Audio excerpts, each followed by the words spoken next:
మనకి బండి మీద అమ్మే బోండాలంటే చాలా ఇష్టం గదా! చూసారు కదా! అలాగే ఉన్నాయి. చూస్తుంటే నోరు ఊరిపోతుంది గదా! మీకు గూడా. తప్పకుండా ఈ రెసిపీనైతే ట్రై చేయండి. ఇంకా ఈవినింగ్ స్నాక్స్ లాగా అండ్ డిన్నర్ స్పెషల్ లాగా అయితే నేను ఇచ్చేసాను. ఇంకా బోండాలైతే చాలా క్రిస్పీగా, టేస్ట్‌గా అయితే వచ్చాయి. నేను ఏమేం వాడాననేది ఈ వీడియోలో మీకు తప్పకుండా షేర్ చేసుకుంటాను. మీరు కొత్తగా మన వీడియోస్ చూస్తున్నట్టయితే లైక్ అండ్ షేర్, కామెంట్ అయితే చేసేయండి. ఇంకా ముందుగా అయితే నేను పిండైతే తీసుకొని దాన్ని కొంచెం సేపు ఫ్రిడ్జ్‌లోంచి తీసి బయటైతే పెట్టుకోవాలి.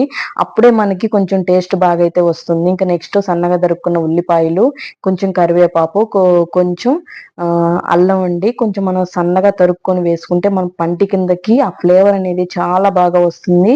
మంచి అరోమా కూడా వస్తుంది. నెక్స్ట్ వచ్చేసి పచ్చిమిరపకాయలు.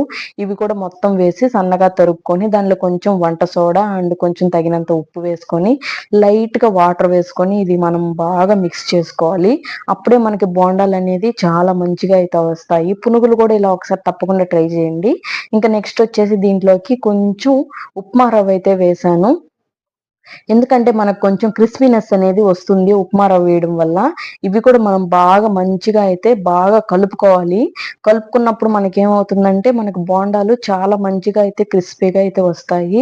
ఇంకా ఆయిల్ పెట్టేసుకొని ఇంక పొయ్యి మీదైతే కొంచెం కొంచెంగా దాంట్లో వేసుకున్నాను.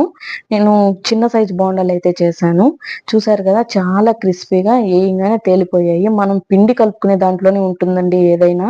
మనం దాన్ని బాగా కొంచెం 10 మినిట్స్ అలా బాగా కలిపేసి వదిలేస్తే అవి మనకి ఏవైనా టేస్ట్ అయితే చాలా బాగొస్తాయి. ఇంకా బోండాలైతే రెడీ అయిపోయాయి. టేస్ట్ విషయానికొస్తే చాలా అదిరిపోయాయి. చాలా బాగున్నాయి. అల్లం వేసాం కదా! టేస్ట్ కూడా చాలా బాగున్నాయి. మన వీడియోస్ నచ్చితే లైక్ చేయండి.